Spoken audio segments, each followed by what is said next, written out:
是人海流浪，还是迎来珍藏，好让日子天天都过得难忘。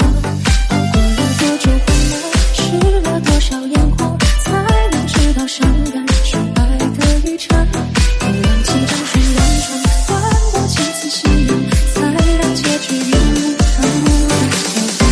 把一个人的温暖转移到另一个的胸膛，让生死饭的做法写出梦想。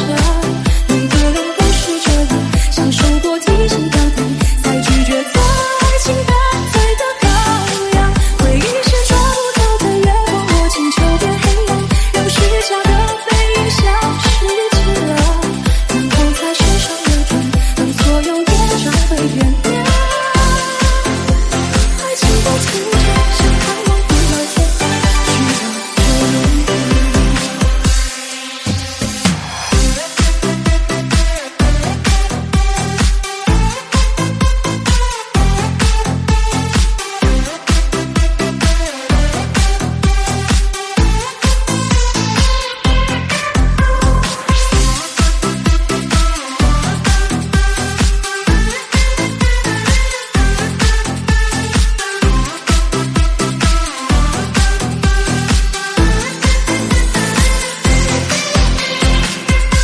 经历几番虚圈，几根土没法对，这种几太好让你更鬆懈。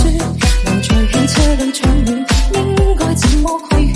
怎麼可以將手往忍痛劃損？又活到幾歲算短？